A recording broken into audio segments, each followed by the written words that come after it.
Bonjour. Bonjour à toutes, bonjour à tous. Il faut porter la voix pour passer au-dessus des conversations. Merci d'être là et d'avoir choisi cette session. Je m'appelle Sébastien Stormac, je suis développeur advocate chez AWS. Et dans ce talk, je vais essayer de partager avec vous une pratique logicielle qui s'appelle Dark Launch ou Feature Flag, qui consiste à découpler le moment où vous déployez du code du moment où ce code est exposé à des clients. Alors, aujourd'hui dans le talk, parce que j'ai un logo AWS ici, je vais vous montrer un outil server-side d'AWS. Dans ma démo sera basée sur un service AWS, mais j'espère que vous retiendrez surtout les concepts et surtout que vous pouvez appliquer ce genre de concepts avec des tas d'autres outils, librairies et autres qui permettent de découpler vos releases de votre déploiement. Je suis content d'être à Montpellier aussi parce qu'il y a une grande communauté d'AWS et un user group AWS qui est assez vivant et assez dynamique ici à Montpellier. Si vous utilisez AWS et que vous ne faites pas encore partie du user group de Montpellier, vous allez sur meetup.com, vous tapez AWS user group Montpellier et vous les retrouverez facilement. Il y a déjà des gens qui ont assisté à des meetings AWS, 1, 2, 3, pas beaucoup sur Montpellier. J'ai des autocollants aussi, si vous voulez, c'est le même. Vous venez chercher ici après. Ils sont ici, c'est pour vous. Bien. On vit dans un monde agile. J'ai quelques années d'expérience. Vous ne le voyez pas parce que j'ai un chapeau, mais j'ai des cheveux blancs en dessous. Et je me souviens, je travaillais dans une banque comme consultant à Luxembourg il y a quelques années. Et dans cette banque, ce n'est pas vraiment une banque, c'est une institution financière, ils déployaient en production leur code 2 fois par an. 2 fois par an, c'était le branle-bas de combat. Toutes les équipes étaient sur le pont, on passait le week-end. À l'époque, ce n'était pas dans le cloud, évidemment, c'était dans des data centers physiques. On faisait du disque mirroring, si jamais un disque cassait, on avait un miroir du disque. Donc avant de commencer leurs updates, ils coupaient le mirroring du disque, comme ça ils avaient le vieux miroir en copie pour pouvoir revenir en marche arrière. Je sais, ça semble un peu bizarre quand on parle de ça maintenant au XXIe siècle, mais si vous avez des cheveux blancs, vous avez connu ça. Et ils appliquaient tous les updates d'un coup. Updates de système d'exploitation, les patchs, les agents de monitoring, et puis les déploiements d'applicatifs aussi. On rejouait des jeux de données entiers pour vérifier si le nouveau système marchait. Et puis seulement, si tout allait bien, on remettait le mirroring des disques en place et hop, le lundi matin, on était reparti en production. Évidemment, c'est très différent d'un monde agile. Si on avance très vite en 2021, on est en CI/CD, on fait des commits des dizaines de fois par jour, des centaines de fois par jour, on build, on teste, on release automatiquement. Et si vous avez une bonne chaîne de CI/CD, vous allez committer votre code va partir dans la chaîne de CI/CD, va se faire tester, etc., et va être déployé. Mais est-ce que c'est à ce moment-là que vous voulez que la nouvelle fonctionnalité soit visible? Non, vous avez peut-être fait un commit intermédiaire, ce n'est pas tout à fait fini, ou alors vous voulez coordonner le déploiement d'une release avec le marketing, et que le marketing fasse un grand lancement avec une annonce de presse, avec des interviews, avec des vidéos YouTube, etc. Donc le déploiement n'est pas égal au moment où vous voulez que la fonctionnalité soit libérée. Donc il faut arriver à découpler le déploiement du code, au moment où on va copier votre code en production, du moment où la fonctionnalité est montrée à tous vos clients. Alors, il y a des tas de moyens de faire ça. Il y a des tas de librairies, il y a des services, certains gratuits, certains en open source, certains payants. Mais la théorie derrière a été modélisée, a été théorisée, je disais, il y a quelques années, sur le blog de Martin Fowler. Martin Fowler, c'est un des pionniers du design software. Je ne sais pas qui connaît Martin Fowler dans la salle, majorité d'entre vous. Allez voir un bouquin qui a 30 ans maintenant, qui s'appelle Design Patterns. C'est le premier, il n'était pas tout seul, ils étaient 4, à créer à modéliser ce que c'est des design patterns, donc des éléments d'architecture réutilisables. Et il continue sur son blog post, et avec l'aide de quelqu'un qui s'appelle, je n'ai pas mes lunettes, Pete Octon, ils ont modélisé ce que c'était des feature toggles, des feature flags. C'est vraiment la base théorique que j'ai utilisée pour le talk aujourd'hui. Alors, il y a plein de raisons pour lesquelles vous voulez faire des feature flags dans votre code. Ça peut être pour contrôler du release, ça peut être pour faire des expériences, parce qu'une fois qu'on est capable de montrer une certaine variation du code à une population et une autre variation de code à une autre population, on pourrait se dire, tiens, je vais faire du A/B testing. C'est très populaire dans les jeux, c'est très populaire sur les sites d'e-commerce, et j'en sais quelque chose chez Amazon. On montre une certaine expérience à une population d'utilisateurs, et on mesure des tas de métriques. Est-ce qu'on vend plus, est-ce qu'on vend mieux, est-ce que la valeur du panier d'achat augmente, etc. Et puis ça permet de décider ainsi quelle sera la feature qu'on va garder après. Donc ça, c'est ce qu'on appelle des expériments. Je ne veux pas en parler aujourd'hui, parce que les expériments sont souvent liés à des tas de statistiques, de métriques, de statistiques qu'il faut faire sur des métriques.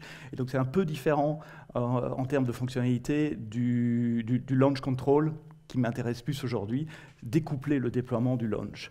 Les ops peuvent faire des feature flags aussi pour activer du logging ou désactiver du logging plus ou moins dynamiquement, pour gérer des permissions. Vous pouvez faire du canary testing. Du canary testing, c'est vérifier si une nouvelle fonctionnalité fonctionne ou ne fonctionne pas.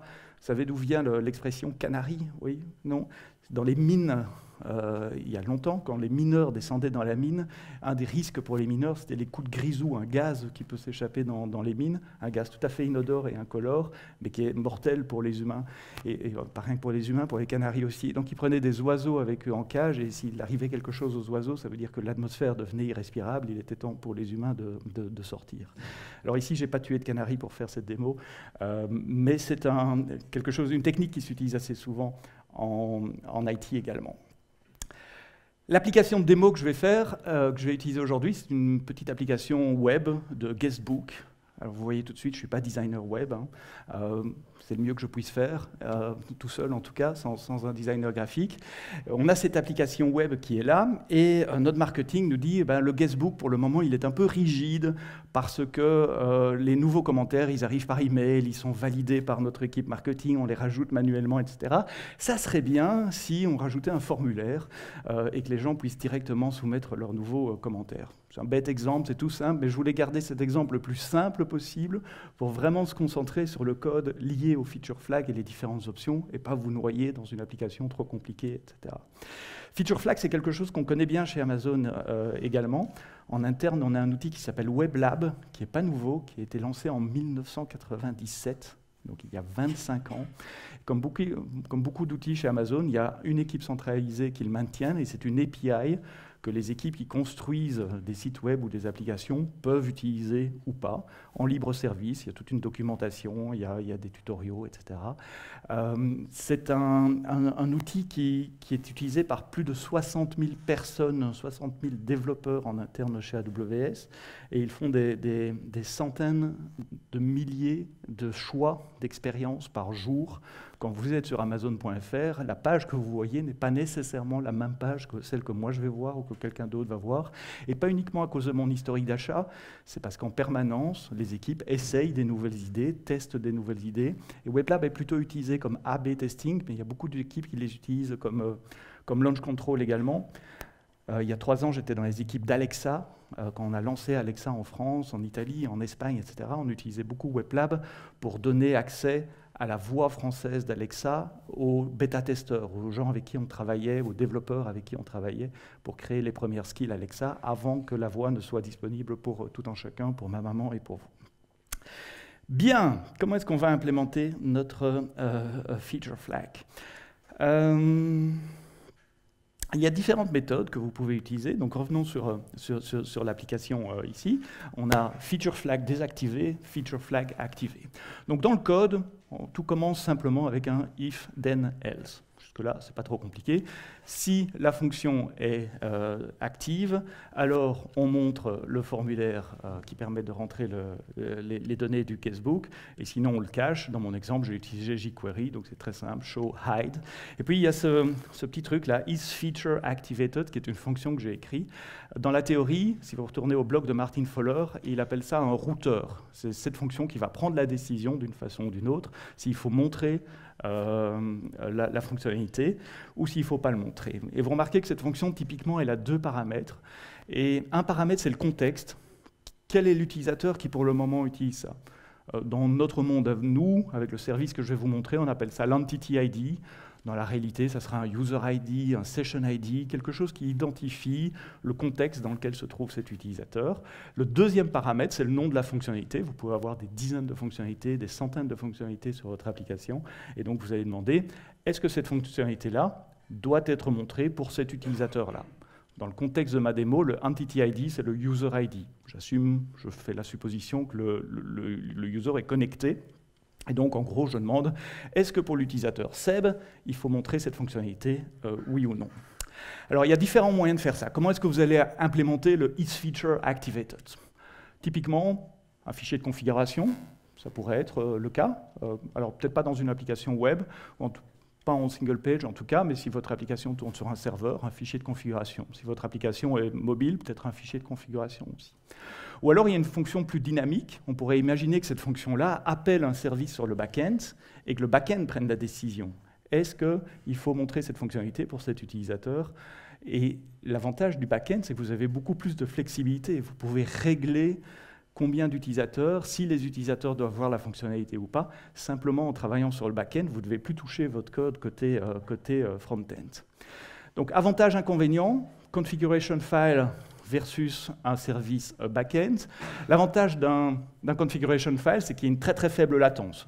Forcément, il n'y a pas de round-trip réseau. Votre application va lire la configuration sur un fichier JSON, quelque chose en local. C'est relativement simple à mettre en œuvre également. C'est pas très dynamique, parce que si vous voulez changer cette configuration, il faut redéployer votre fichier de configuration sur peut-être toute une flotte de serveurs. Imaginez que vous ayez 10, 15, 20, 100 serveurs. C'est un nouveau déploiement du fichier de configuration si vous voulez changer quelque chose.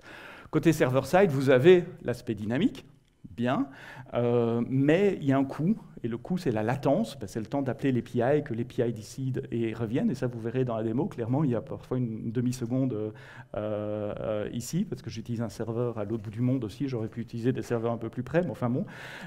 Attention à la résilience, si le serveur ne répond pas, comment se comporte votre application? Vous devez prévoir du code qui dit, tiens, peut-être que si le serveur ne répond pas en déant 500 millisecondes, une seconde, il faut peut-être afficher une valeur par défaut, prendre une décision locale plutôt que sur le serveur. Donc c'est du code en plus, du testing en plus de votre côté. Je reviendrai sur le testing tout à l'heure. Petite parenthèse, AWS a 2 services qui permettent de faire du launch config. Si vous utilisez des configuration files, vous allez plutôt utiliser AppConfig. AppConfig est un service qui permet de déployer des configurations ou du code. Et si vous voulez le faire côté service, côté server-side, il y a une nouveauté depuis 7 mois, 8 mois à peu près, c'est sorti en novembre-décembre l'année passée, qui s'appelle CloudWatch Evidently. C'est ça que je vais utiliser dans la démo aujourd'hui. Ça va? J'ai toujours tout le monde avec moi sur le contexte, parce que là, maintenant, on va rentrer dans du code et dans de la configuration démo. Alors, j'ai joué gentil pour la démo, je préfère pas la faire en live. J'ai testé, ça marche, mais je suis dépendant du réseau. Donc, mes démos, c'est plutôt des screenshots ou des copies d'écran ou des vidéos GIF enregistrées juste pour jouer le coup de la sécurité, parce qu'on ne sait jamais sur quel réseau on va tomber, mais le réseau ici a l'air très très bien. Merci. Mais je joue quand même la carte de la sécurité. Alors, revenons à notre exemple de code, isFeatureActivated. Mon implémentation ici, c'est simplement un wrapper autour d'un appel à un serveur AWS, une API AWS qui s'appelle Evidently, où je vais appeler une API qui s'appelle EvaluateFeature, et je lui passe en paramètre l'entity ID et le nom de la feature, et je retourne la réponse qui, dans ce cas-ci, est un booléen simplement, vrai ou faux. C'est extrêmement simple. Alors, cette fonction-là, EvaluateFeature, si on regarde en détail, elle est un poil plus compliquée. Ici, de nouveau, j'ai choisi une application web, donc je vous montre du TypeScript. On peut faire ça dans n'importe quel langage de programmation pour lequel il y a un SDK AWS. Donc c'est Python, Java, .NET, Ruby, PHP, et tous ceux que j'ai oubliés, Swift, Kotlin, Rust, je crois, récemment. Donc, vous transférez cela sur n'importe quel langage de programmation. Globalement, pour interagir avec une API AWS, c'est toujours le même pattern. Vous construisez une requête. Dans la requête, vous mettez tous les paramètres. Cette requête, vous la donnez à une commande. Et cette commande, vous l'envoyez au client. Enfin, vous demandez au client de l'envoyer. Ici, de nouveau, démo, l'aspect gestion d'erreurs, gestion des timeouts est extrêmement limité. Pour ne pas dire autrement, il n'y a rien. Dans la vraie vie, vous aurez probablement une gestion des timeouts, certainement une gestion des timeouts plus sophistiquée qu'ici, ce qui n'est pas difficile. Si on regarde la request, qu'est-ce qu'il y a? On passe les 2 paramètres que j'ai reçus, l'entity ID, donc c'est mon user ID, le nom de la feature, et puis le nom du projet, parce qu'on peut avoir plusieurs projets sur Evidently.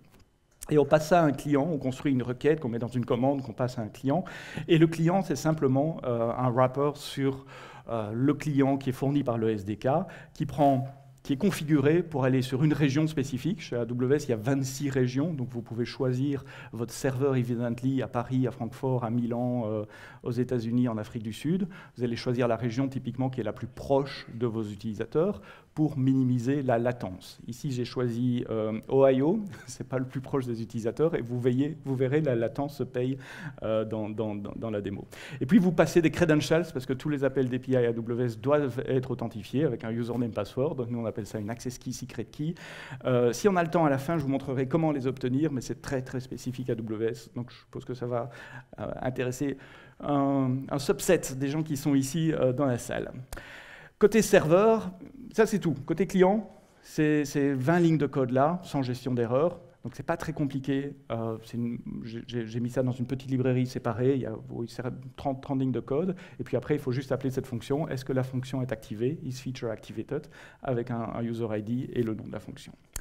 Côté serveur, on a une jolie console. On va sur la console AWS, on va dans la partie CloudWatch et une fonction sur la gauche qui s'appelle Evidently.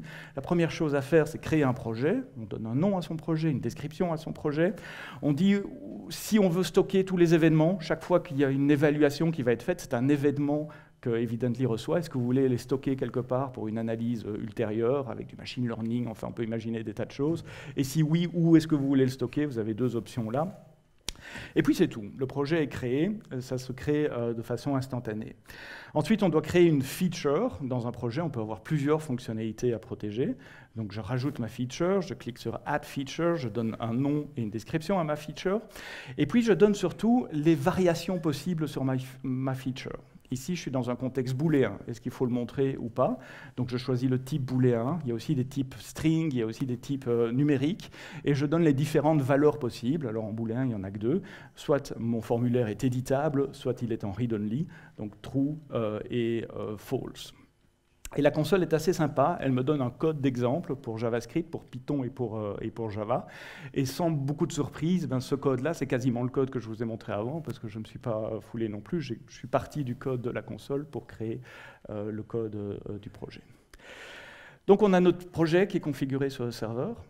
On a notre feature ou notre liste de features qui sont configurées sur le serveur. Maintenant, je vais déployer mon code. Là, il n'y a rien de spécial. Et dans ce contexte-ci, c'est une application HTML avec un peu de JavaScript. J'utilise Webpack pour tout mettre ensemble. Et tout est disponible sur GitHub. Vous pouvez prendre votre téléphone, essayer. L'application est disponible là. Ce que fait l'application, au runtime, elle génère un nom d'utilisateur aléatoire, parce qu'encore une fois, je n'ai pas envie de rajouter de la vraie authentification dans une démo. Mais donc, elle choisit à chaque fois que vous exécutez le nom d'un utilisateur. Ici, user78 quand j'ai pris ce talk-là. Mais chaque fois que vous allez rafraîchir, ça va être un username différent. Il y a d'autres moyens de déployer son application. Là, je l'ai fait sur GitHub. Je vois les gens de Microsoft qui sourient. Yeah. J'aurais pu le faire sur S3 avec CloudFront aussi. C'était juste plus facile sur GitHub. On est enregistré en vidéo. Ensuite, Dialing. Ça y est, le marketing a décidé qu'on allait commencer à montrer cette fonctionnalité. Le fait d'avoir créé une feature côté serveur, ça ne rend pas la feature disponible aux gens qui vont utiliser l'application directement. Si je veux commencer à montrer cette fonctionnalité, je dois créer dans la console ce qu'on appelle un déploiement. Je vais dire, OK, on va lancer cette fonctionnalité.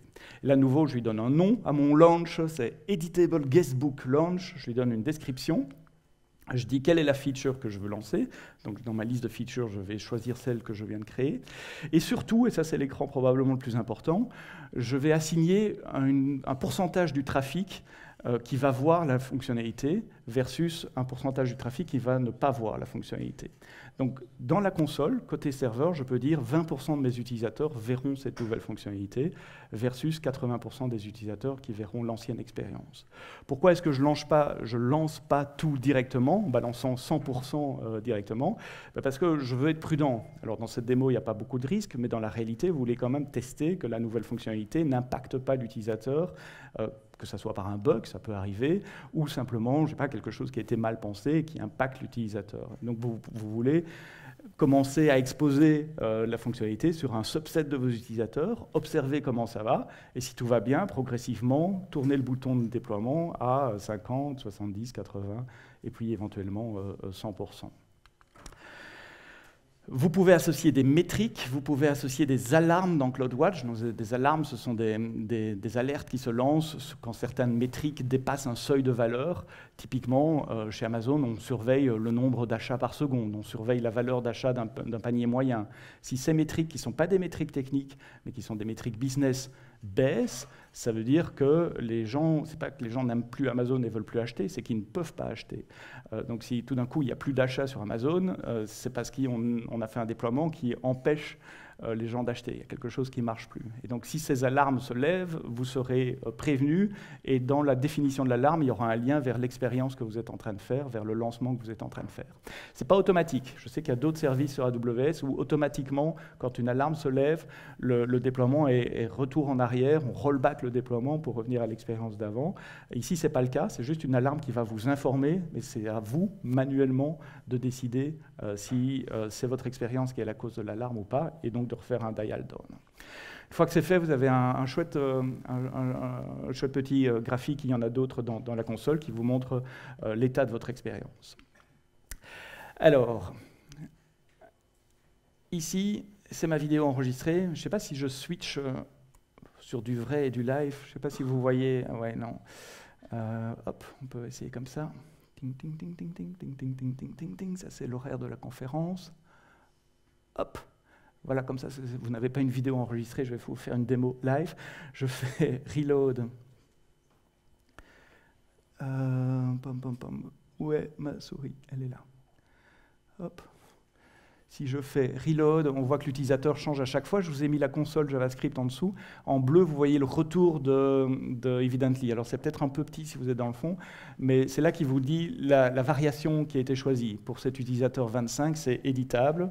Si je relance, c'est l'utilisateur 66, c'est éditable. Ah oui, mais éditable, du coup, avec ça, vous ne voyez pas le formulaire qui apparaît. Si je reload, c'est l'utilisateur 12, celui-là est éditable aussi. Éditable. C'est statistique, hein, donc c'est une question de temps. Ah, là j'ai un read-only. Utilisateur 11, c'est read-only. Notez que côté serveur, il va aussi s'assurer de la consistance de l'expérience utilisateur. Donc maintenant que l'utilisateur 11 a été assigné à la variation read-only, si l'utilisateur 11 revient, il aura toujours du read-only. Donc c'est pas la stat basée sur le nombre de requêtes, c'est basé vraiment sur le contexte qu'on passe au système. Là, on a encore un éditable. Ouais, je crois que je l'ai dit aller comme dans les slides à 80-20, donc c'est normal qu'on ait beaucoup plus d'éditables que de read-only. Et on parlait de latence tout à l'heure, vous voyez la latence, notez que mon service est en Ohio, j'aurais pu déployer beaucoup plus près, donc Ohio, on fait quand même 2 fois la moitié du tour du monde, donc on fait le tour du monde, c'est pour ça qu'il y a cette petite latence d'1 seconde avant d'avoir la réponse. Bon, ben, on a beaucoup plus d'éditables que de non éditables. Je suis content, on a eu un read-only quand même. Je fais ça parce que ça génère des métriques, ça me permettra de vous montrer un graphe après. Sinon, mon graphe est vide aussi. Bon, allez, encore un read-only. Ouais, encore un read-only avant de se relancer. Alors, essayons de revenir en mode présentation. Tink. Bien, une fois que votre launch est lancé, il faut vérifier vos métriques, évidemment, vérifier vos alarmes. Vous avez un écran qui vous donne l'historique du dial-up, donc vous pouvez voir, OK, à telle heure, tel jour, on était à 20, 80, et puis on est passé à 30, 70, etc. Et je ne vais pas switcher, parce que c'est un peu lourd de switcher à chaque fois. Vous avez une console de lancement également, qui vous montre combien de requêtes ont été évaluées, combien ont été données dans une variation, combien ont été données dans une autre variation. Voilà, c'est la base, c'est relativement simple, ce n'est pas du rocket science. Globalement, c'est un if then else avec un appel d'API côté client, et puis une configuration super simple côté serveur. Maintenant, il y a 2-3 petites choses additionnelles que vous pouvez faire et que vous allez vouloir faire, c'est planifier vos launches. J'aimerais bien que, automatiquement, il y ait un schedule qui dit lundi à 10h du matin, il y a 10%, à 13h, si tout va bien, il y aura 20% de mon trafic qui verra la nouvelle fonctionnalité, à 17h autant, etc. Mardi. Et donc vous pouvez faire tout un planning en définissant chaque fois le pourcentage que vous voulez assigner à l'un et à l'autre. À droite de l'écran, vous voyez comment le trafic est distribué entre toutes les requêtes qui arrivent.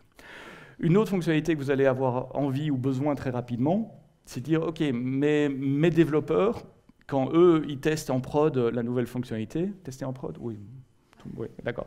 Je veux qu'ils voient toujours une variation ou l'autre. Et je ne veux pas que ce soit une fois sur 5 ou autre. Donc vous pouvez faire des overrides qui disent si c'est cet utilisateur-là spécifiquement, alors il aura toujours, on va lui assigner telle variation ou telle variation. Donc ça, vous définissez côté console, dans une section qui s'appelle des overrides, et je ne sais pas si c'est assez grand pour vous qui êtes là-bas dans le fond, vous mettez l'identifier, ici dans mon exemple c'est un user ID, Seb, il verra toujours la version éditable. Vous voyez aussi dans la console la manière dont toutes les règles sont évaluées et dans quel ordre elles sont évaluées. Donc c'est d'abord les overrides. Si l'utilisateur c'est Seb, c'est éditable. Si c'est pas Seb, alors on repasse sur le 2080 ou peu importe ce qu'il y a là-bas. Alors pour tester, dans le contexte de la démo, j'autorise de passer l'utilisateur ID comme un param d'URL, comme une query string. Dans la vraie vie, vous n'allez pas faire ça, évidemment. Hein, c'est une démo ici, c'est juste pour tester. Pour tester si quand je passe Seb, est-ce que j'ai bien toujours de l'éditable. Là, je vous passe la vidéo, je ne vais pas retourner. Donc, on ne le voit pas dans l'URL en haut, mais il y a un paramètre en plus, entity ID égale Seb. On voit bien qu'à côté du guestbook app, il met bien le username Seb. Et chaque fois que j'appelle la page, j'ai toujours la version éditable. Je ne reçois jamais la version read-only. Donc, schedule launch et éditable.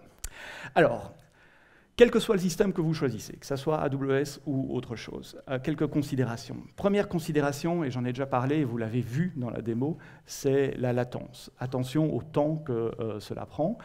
Imaginez que vous ayez 4-5 features sur la même page web ou pour l'application. Il faut peut-être faire ça tout au début du chargement de la page HTML. Et avec AWS, vous avez la possibilité de batcher, de faire une requête avec plusieurs queries dedans, dire je vais évaluer la feature 1, 2, 3, 4, 5. Il y a une autre API qui s'appelle Batch Evaluate, où vous envoyez vos 5 requêtes d'un coup. Donc, il n'y a qu'un seul round-trip réseau. Il n'y a qu'une seule fois de ces 500 millisecondes ou 7 secondes de latence quand le serveur est vraiment loin pour pouvoir faire cela. Si c'est une application mobile, ça peut être au chargement de l'application mobile une fois pour toutes et pas à chaque fois qu'un écran s'affiche que vous allez évaluer. Autre souci, c'est comment tester, parce que vous rajoutez des chemins d'exécution dans votre code avec des if then else qui peuvent être imbriqués. Typiquement, si c'est un serveur, une API server-side, vous allez devoir la moquer, donc c'est un mock en plus à maintenir pendant vos unités de test. Comment modulariser votre code pour finalement pouvoir le tester de façon granulaire. Probablement quelques patterns, encore des patterns, Martin Fowler, d'inversion de contrôle, d'injection pour injecter vos dépendances dynamiquement pour pouvoir rendre votre code testable. Et un des pain points principaux des développeurs, c'est l'observabilité, c'est lié au testing aussi. C'est si quelque chose se passe mal, comment je peux savoir ce qui s'est passé? Comment je peux tracer un appel de A à Z avec tous les if, then else, toutes les différentes branches d'exécution? Sur AWS, on a un service qui s'appelle Xtrace, qui permet de rajouter des seeds de manière à pouvoir suivre une requête du début à la fin. Mais pensez à ça dès le début. Comment est-ce que vous allez pouvoir débugger en runtime? Quelle est l'expérience client? Quelle est l'observabilité que vous allez pouvoir mettre sur votre code? Dernier point de considération, qu'est-ce que vous faites une fois que vous êtes à 100% de dial-up? Votre fonction est lancée, 100% de vos utilisateurs voient votre nouvelle fonctionnalité. Congrats, on peut célébrer, on fait la fête avec le marketing, la nouvelle fonction est lancée, et puis quoi? Parce que vous êtes développeur, vous allez commencer à accumuler une dette technique au niveau du code avec tous ces if then else, ces appels d'API qui ne servent à rien. Donc il est impératif de nettoyer votre code une fois que le dial-up est fait à 100%. Il est impératif de prévoir du temps dans vos sprints pour enlever tous ces if then else, pour nettoyer peut-être côté serveur, ça c'est moins important parce que ça ne coûte rien, s'il n'y a personne qui l'appelle, ça ne vous coûte rien, mais en tout cas enlever les if then else dans votre code, donc prévoyez du temps dans tous les sprints pour nettoyer le code du sprint d'avant ou du launch d'avant. Avec WebLab, chez Amazon, on a un système qui détecte automatiquement les WebLab, donc les expériences qui sont dialées à 100%, et qui automatiquement ouvre un ticket qui assigne à l'équipe du code. Et vous pouvez faire la même chose ici. Vous pourriez imaginer un script qui va scanner toutes les nuits Evidently, puisque tout a une API, tout ce que je vous ai montré en console, vous pouvez le scripter en Python ou en d'autres langages. Donc vous pourriez imaginer un script qui toutes les nuits va scanner la config d'Evidently, détecte toutes les fonctionnalités qui sont dial-up à 100% et automatiquement ouvre un ticket dans Jira ou dans n'importe quoi et l'assigne à votre équipe. Comme ça, on n'oublie pas de nettoyer le code une fois qu'il est déployé. Ça va? J'ai toujours tout le monde avec moi? Il y en a qui utilisent AWS dans la salle? J'aurais pu poser la question au début. Parce que là, la dernière section, elle est très, très spécifique à AWS. C'est comment est-ce que vous obtenez les credentials. Donc si vous ne connaissez pas AWS, je vais peut-être vous perdre un peu, mais ça va durer que 3 minutes, ça ne sera pas trop long ni pénible. Après, on raccroche avec tout le monde. Parce que pour faire un appel à Evidently, vous devez avoir un username password. Chez AWS, on appelle ça une access key et une secret key. Et donc, comment est-ce que vous pouvez obtenir ça? Typiquement, ce que vous allez faire la première fois, c'est vous allez hardcoder vos access keys, secret keys dans le code. Et s'il vous plaît, ne faites jamais ça. Même pas pour tester, même pas pour jouer, même pas pour rigoler, même pas pour faire rire le développeur à côté de vous. Jamais, jamais, jamais. Parce que tôt ou tard, vous allez faire un git commit, un git push, et votre access key, secret key sera sur un repo, dans le meilleur des cas, public pour la société pour laquelle vous travaillez, dans le pire des cas, sur GitHub. Et je vous vois sourire, et ça arrive beaucoup plus vite qu'on le pense, ça m'est déjà arrivé à moi, je sais ce que je fais. Ouais, allez, ça va aller, une access key, secret key, hardcodé, et puis à un moment, on fait un git push malheureux, et on se retrouve avec une access key, secret key disponible en public. Et là, je peux vous assurer, ça va très vite. C'est pas la question de savoir si quelqu'un va l'utiliser, c'est quand quelqu'un va l'utiliser, et c'est plutôt en minutes, parce qu'il y a des scripts qui scannent ça. AWS va le détecter aussi, va vous prévenir, tiens, on a détecté votre credential, et on va les désactiver dès qu'ils sont détectés. Mais donc, jamais hardcoder des credentials. Tout dépend si vos utilisateurs sont authentifiés ou pas. Vous utilisez une application comme, je sais pas moi, Amazon.fr, il y a un mode non authentifié, où on peut browser le catalogue, etc. Et puis au moment où on veut acheter, il faut être authentifié. Pour les utilisateurs authentifiés, il y a un service sur AWS qui s'appelle Cognito, Cognito Identity Pool, qui permet de faire un échange d'un token d'identification qui vient d'un système tierce, login with Facebook, login with Google, login with Amazon, ou n'importe quoi qui est OpenID, et de l'échanger pour une access key et une secret key. Donc en gros, vous appelez cette API qui s'appelle Get Credential for Identity, vous lui passez un token, typiquement JWT, un token OpenID à Cognito, et Cognito en échange vous donne une access key, secret key. Et cette access key, secret key, elle est temporaire, 15 minutes maximum, et elle est liée à un jeu de permissions extrêmement restreint que vous définissez côté Cognito. Donc vous dites à Cognito, pour mes utilisateurs authentifiés, voilà l'ensemble de permissions qu'ils auront sur cette access key, secret key. Donc c'est un moyen très sécurisé d'obtenir une access key, secret key dynamiquement pour vos utilisateurs authentifiés. Alors en théorie, avec Evidently, vous pourriez faire la même chose pour des utilisateurs non authentifiés, parce que Cognito supporte aussi ce concept d'utilisateurs non authentifiés, mais ça ne marche qu'avec un subset de services AWS, et ça ne marche pas avec Evidently. Du coup, c'est un peu plus compliqué avec Evidently. Il faut gérer le truc soi-même, il faut appeler 2-3 API soi-même pour obtenir l'access key, secret key. Je ne vais pas rentrer dans les détails du code, mais si ça vous intéresse, il est sur mon GitHub. Globalement, vous devez demander l'identité anonyme à Cognito, demander un OpenID token à Cognito, et puis utiliser un autre service pour faire cet échange, dire voilà l'OpenID token que j'ai reçu, est-ce que tu peux me donner une access key, secret key temporaire pour cet utilisateur-là? Et donc ça se fait en 10-15 lignes de code. C'est pas évident, c'est très mal documenté, c'est pour ça que j'en parle ici, et c'est dans la doc également. Si vous mettez des permissions, les permissions qui sont nécessaires, c'est surtout la première là, il faut la permission d'appeler l'API. Donc si vous regardez effect, c'est autorisé, action, c'est appeler l'API evidently evaluate feature, et puis resource, c'est le nom de votre projet, éventuellement le nom de votre feature. Donc vous pouvez donner des permissions extrêmement granulaires qui sont au niveau de la feature. Les exemples de code sont sur GitHub. Pour cet exemple de code, j'ai essayé d'être frugal, moderne et inclusif. Frugal parce que je ne voulais pas faire une application e-commerce complète comme on le voit souvent, très compliqué. Ici, mon exemple de code, vous l'avez vu, il est super simple, l'application est vraiment minimaliste. Moderne parce que sur le web, vous allez trouver beaucoup d'exemples avec le SDK pour JavaScript version 2 Et le 3 est sorti depuis plus d'1 an, mais de nouveau, il y a très très peu d'exemples. Moderne parce que j'ai voulu utiliser TypeScript et pas JavaScript.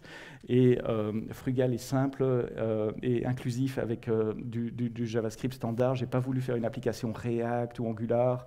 Angular, je serais incapable. React, je serais capable. Mais ça rajoute des tas de complexités qui ne sont pas nécessaires pour comprendre l'exemple. Donc j'ai choisi jQuery, c'est la seule librairie externe que j'utilise. Le code est sur GitHub. Sebsto, c'est mon petit nom. Seb comme Sébastien, Sto. /evidently démo. Si vous avez scanné le QR code tout à l'heure, vous avez l'URL déjà. Voilà, il reste 4-5 minutes pour des questions-réponses. Si vous aimez ce genre de contenu, il y a aussi un podcast AWS en français que j'ai le plaisir d'animer et de publier tous les vendredis. Donc si vous êtes fan de contenu technique sur AWS et fan de podcast, il doit y avoir quelque part une intersection entre ces deux ensembles. Abonnez-vous, c'est dans toutes les applications de podcast, Google, Deezer, Spotify et les autres. Merci à vous. Vos questions.